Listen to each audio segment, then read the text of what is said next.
Vladimir Klitschko. Vladimir Klitschko used the long guard like a movable wall. Opponents had to get past his lead hand before they could begin their offense. It is the first unusual boxing style we are covering. Klitschko often extended his left arm toward the opponent, instead of keeping both gloves tight to his face. That long guard measured distance, blocked their view, disrupted the jab, and gave him something to push against when they tried to rush inside. At 6'6" with an 81-inch reach, Klitschko could touch smaller heavyweights while standing beyond their best punching range. He would paw with the left, step back from the return, then drive in the jab or straight right once the opponent reached too far. If they made it through the long guard, he tied them up before they could work at close range. David Haye spent 12 rounds dealing with it in 2011. Haye had the speed and power to punish Klitschko, but he needed a clean lane to leap forward. Klitschko kept the long guard in front of him, moved his feet whenever Haye exploded, and clinched when the distance collapsed. Haye landed only 72 punches across the fight. Klitschko controlled the range, won a unanimous decision, and added Haye's WBA heavyweight title to his collection. Rolley Romero. Rolley Romero does not punch with a smooth, textbook rhythm. His awkward power comes from sudden right hands, uneven timing, and movements that make the punch harder to read. Most power punchers set their feet before they release.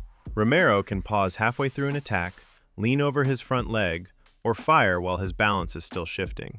The motion is rarely clean, but the broken rhythm gives opponents fewer clear signals before the punch comes. His right hand is the main threat. He can throw it straight through the guard, loop it over the top, or launch it after an awkward step forward.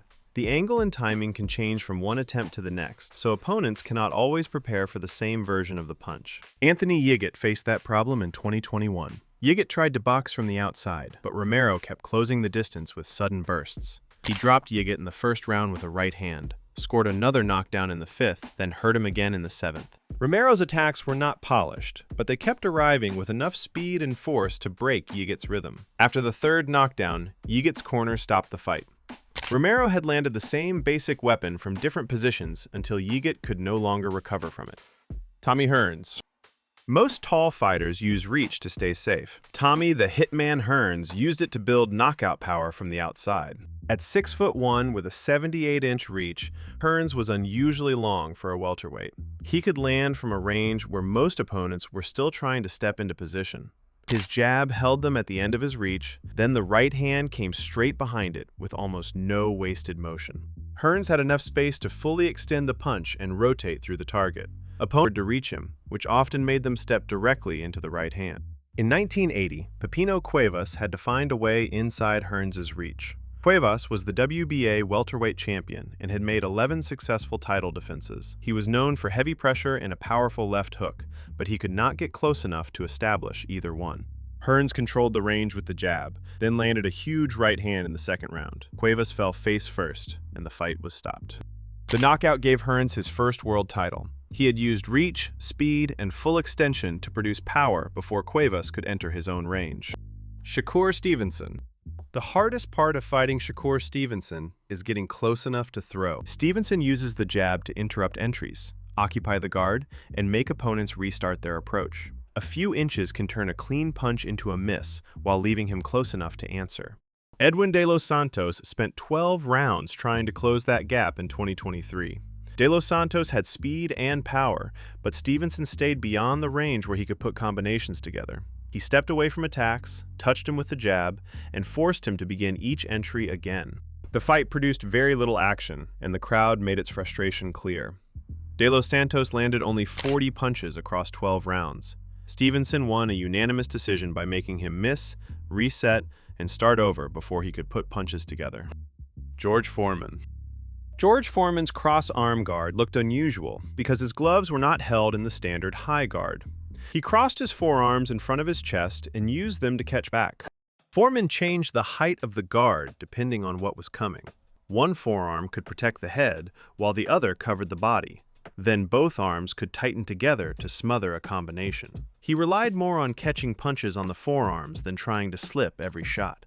The style became especially important during his comeback. Foreman was older and slower than the heavyweight champion he had been in the 1970s. Instead of using constant foot movement, he stayed close enough to block, absorb, and return fire. Jerry Cooney tested that defense in 1990. Cooney carried serious power in his left hook and hurt Foreman late in the opening round. Foreman stayed composed, kept moving forward, and continued working from behind the cross arm guard.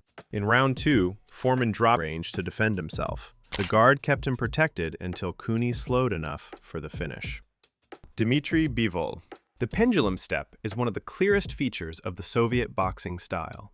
Dmitry Bivol uses it to bounce in and out of range without losing his position to punch.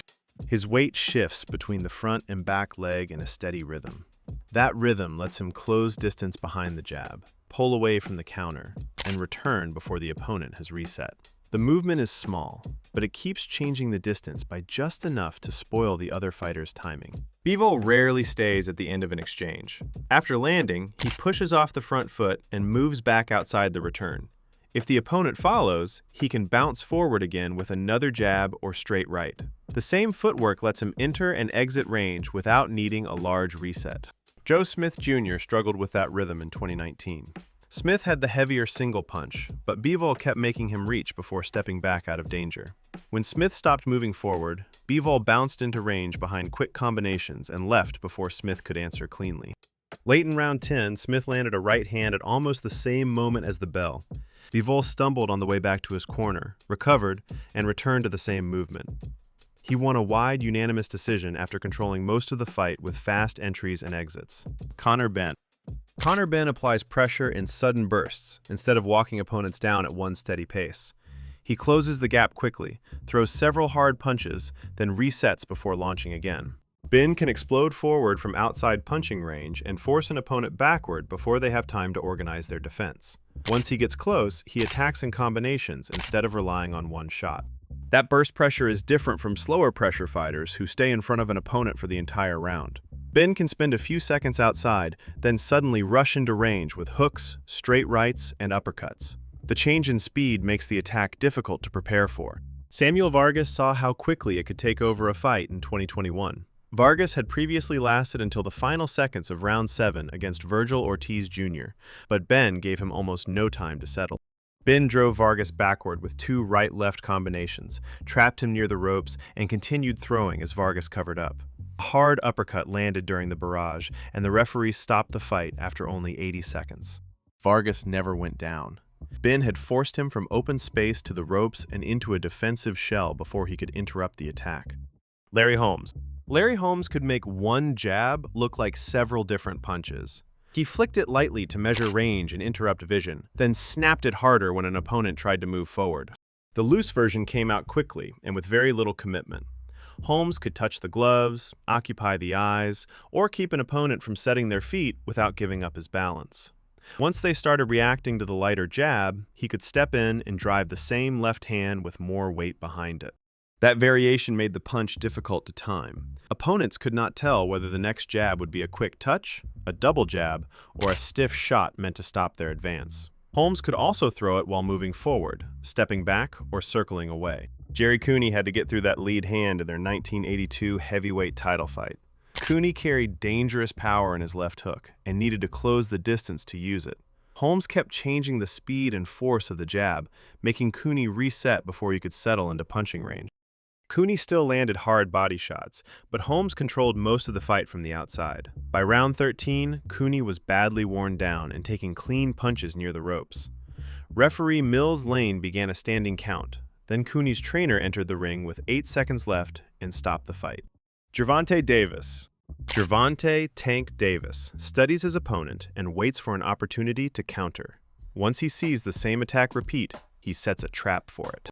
Davis does not need to force the opening immediately. He can stay patient, give ground, and let the other fighter grow more confident with each exchange. As the same punches keep coming, he starts testing which counter fits best. His southpaw stance makes the left hand especially dangerous. Davis can answer with the straight left, hook, or uppercut, depending on the opening.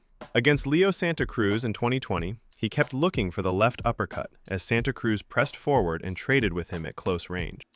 Davis later said Santa Cruz had blocked the punch earlier in the fight, so he continued working toward the same opening. In round 6, Santa Cruz threw near the ropes, and Davis fired the left uppercut through the middle. The punch ended the fight instantly. Santa Cruz stayed down, and Davis left with titles at both super featherweight and lightweight. He had spent the fight testing the same counter until the opening finally stayed there long enough. Artur Beterbiev. Pressure becomes reckless when a fighter tries to force it. Artur Beterbiev stays balanced, takes away space a step at a time, and makes the opponent work before he increases the attack. His pressure is built on balance. Beterbiev does not charge forward or throw long combinations from too far away. He follows behind a tight guard, closes the distance, and keeps pushing opponents toward the ropes. The pressure stays physical even when he is not throwing at full force. Opponents have to keep moving, defend, and prepare for the next attack, while Beterbiev remains close enough to punch. That pace becomes harder to manage as the rounds pass. Anthony Yarde tried to box around that pressure in 2023. He moved quickly, changed directions, and landed hard counters whenever Beterbiev stepped into range. Yarde had real success and was ahead on 2 scorecards entering round 8, but every exchange forced him to work at a demanding pace.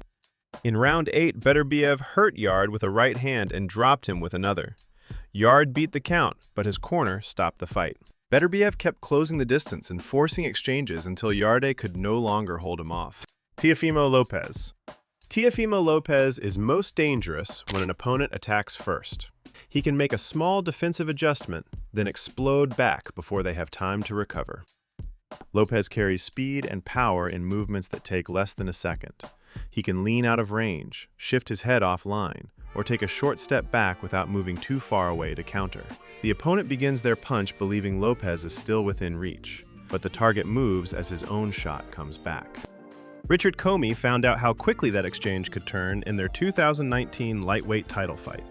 Comey had controlled much of the first round with his jab and landed several right hands, but Lopez was already timing his attacks. Early in round 2, a left hook knocked Comey off balance. Moments later, both fighters threw right hands at nearly the same time.